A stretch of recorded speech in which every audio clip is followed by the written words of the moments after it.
What can be the better approach to Finnish caste system or वर्ण system?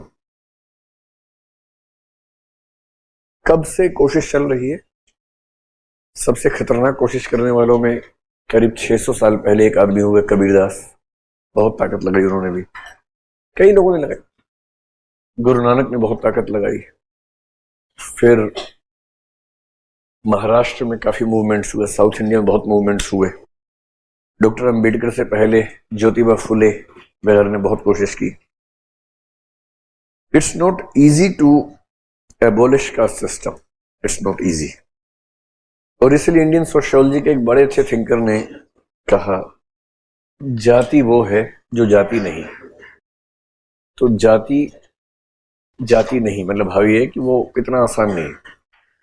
उन्होंने यहां तक कहा कि if all the forces are united to abolish the caste system, even then it will take around 1000 years to abolish it permanently and absolutely. So the social systems are so deep in our system, in our culture, that it takes very long. तो जो practical steps होते हैं वो ये होते हैं कि ज्यादा से ज्यादा इंटरकास्ट मैरिजेस हों, जो महात्मा गांधी ने अपने लास्ट फेज में कहना शुरू किया। So when more and more intercaste marriages take place, the survival of caste system becomes difficult. Secondly, the relationship between the caste and the occupation should not continue to the extent possible. आजकल ऐसा हो भी रहा है। तीसरा है कि individual names में जो सरनेम्स हैं, that should not be based on the caste. दो वर्ड्स का नाम तो जरूरी है, because if we have only one word in the name, many people do have the same names and then it's difficult to identify whom we are talking about. So names having two words, maybe three words, but not having caste names is an idea given by many people to abolish caste system. This is 3.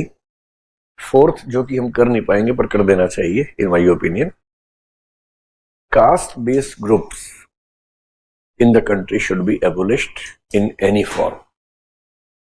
अभी क्या है कि article 19 हमारे पास है। Article 19 के कई parts में से एक ये भी है कि you can form associations, committees and groups unless and until they are unlawful. शादी भी उसी में से है, because marriage is an association between two people. तो principally the right to marriage comes from Article 19 because that gives the fundamental right to form associations and committees, groups, etc. for lawful purposes. So now if there is a group called Brahman Mahasabha or Kshatriya Mahasabha or whatever, अब वो group है, उस group में सब लोग connected हैं आपस में, अपने ही कास्ट के लोगों को बेनिफिट करने की कोशिश करते हैं। तो जब से कम्युनिकेशन के मीन्स आए, रेलवे, बाकी transport, postal services, etc., around in the beginning of 20th century, it was believed that with the modernity and with the modern expansion of technology, the caste system and communalism should go down. They should be weakened. But surprisingly, they became stronger as compared to previous times. Why did it happen is because when technology started coming in these fields, it became a tool for the associations to unite all the people from the same community, same religion, same caste. अब बंगाल के ब्राह्मण को महाराष्ट्र के ब्राह्मण को पहले आप जोड़ नहीं सकते थे ना। Same goes with every caste, same goes for every religion. अब केरल के मुस्लिम और उत्तर प्रदेश के मुस्लिम में पहले क्या लिंक होता था, पर अब केरला स्टोरी के नाम पे ऐसा हो सकता है कि उत्तर प्रदेश के मुस्लिम्स भी नाराज होने लगे, क्योंकि अब इंटरनेट ने, now there are no boundaries.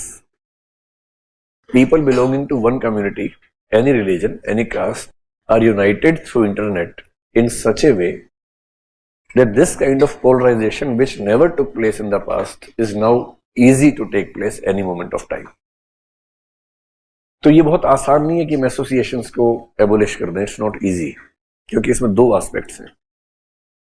If you say we should abolish all the caste-based associations, it also means you have to abolish the associations belonging to the lower castes. And lower castes, for the first time, with the help of unity they have been able to get some sort of social justice and affirmative action.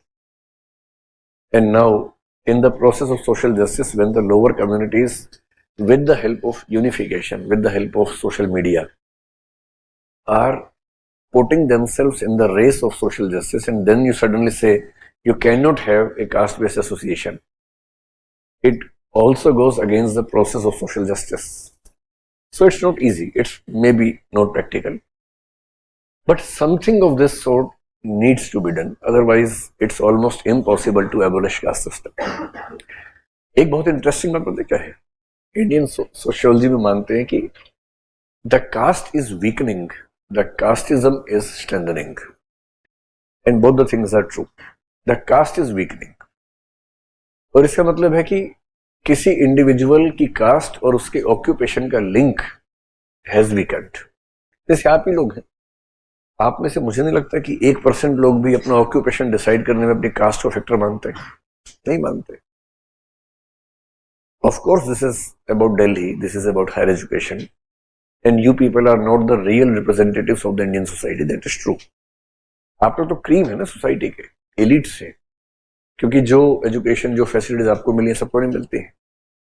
So, although you are not representing the Indian society as a whole, but at least at this level we can say the linkages between the caste and the occupation are almost finished. Secondly, caste का जो social role होता है वो है food और marital relations में. मैं पूरी श्योरिटी से कह रहा हूं कि आप में से 99% लोग जब खाना वाना खाते होंगे, आपको इस बात से फर्क नहीं पड़ता होगा कि साथ में जो बैठा है वो किस कास्ट का है. 1% मैंने हटा दिए क्योंकि मैं जानता हूं कि 1% आप में होंगे जरूर छुपे हुए, वो खुल के सामने नहीं आएंगे पर होंगे जरूर 1%. पर 99% को इस बात से फर्क नहीं पड़ता होगा कि आपके साथ बैठा हुआ किस कास्ट का इंडिविजुअल है. आप पूछते भी नहीं होंगे, पूछने की हिम्मत नहीं पड़ती होगी, पूछना तो बहुत दूर की बात है. मन करे तो भी कैसे पूछेंगे. मेट्रो में आने जाने वाला आदमी कास्ट पे चल ही नहीं सकता, क्योंकि मेट्रो में आप खड़े, धक्का लग रहा है, अब आप कहेंगे धक्का देने वाला किस जाति के तुम, जाति देख के धक्का. अब ये थोड़ा ना, ये तो नहीं होगा ना भाई. You can not live in A metro city while believing in the caste system in practical life. Marriage के मामले में थोड़ा सा टफ हो जाता है. फूड में, दोस्ती में, ट्रेवल में, it's almost gone. But when you have to decide about your marriage, I believe in at least 50% cases, I'm talking about you only, at least 50% of you or your parents or relatives will make sure the caste has an important role in choosing the life partner. I'm saying 50%, मैं 2-4% नहीं बोल रहा हूँ, बहुत सोच समझ के बोल रहा हूँ. और ये मैं देश के इलिट्स के बारे में कह रहा हूँ जो अंग्रेजी माध्यम से IAS बन के देश को बदलना चाहते हैं, उन्हीं की बात कर रहा हूँ, किसी और की बात नहीं कर रहा हूँ. So at least in 50% of your marital alliances, caste shall be a factor. हो सकता है एक लेवल के बाद वो न रोल प्ले करे, but that will be a factor during the process of decision making. तो कास्ट यहाँ है थोड़ी सी. ऑक्यूपेशंस में ऑलमोस्ट खत्म हो गई है, सोशल इंटरेक्शंस में शहरों में खत्म हो गई, गांवों में थोड़ी बहुत है, अभी काफी है, थोड़ी बहुत नहीं काफी. But casteism is on rise. बहुत इंटरेस्टिंग बात है, कम्युनल पॉलिटिक्स में जो लोग कम्युनलिज्म के मसीहा हैं, in personal life they are not religious at all. Caste politics में जो कास्टिस्ट लाइंस पे चलने वाले लीडर्स हैं, in personal lives they don't accept caste at all. At all मैं कह रहा हूं, at all. उन्हें रत्ती भर मतलब नहीं है कि उनके धर्म, उनकी जाति में क्या कहा गया है, कुछ मतलब नहीं. For them community, religion and caste are the political polarization tools. Simple सी बात है. गरीबों की पॉलिटिक्स करने वाले अपनी जिंदगी में गरीब नहीं है. हिंदुओं को एक करने वाले, मुसलमानों को एक करने वाले अपनी जिंदगी में हिंदू मुसलमान लाइफस्टाइल को बहुत फॉलो नहीं करते, उनको कोई खास मतलब नहीं. फॉर देम हिंदू और मुस्लिम और ब्राह्मण और क्षत्रिय और Dalit is a vote bank, a tool of polarisation, and that is why we believe caste is on the decline, casteism is on rise, and that is true about the society. चलिए.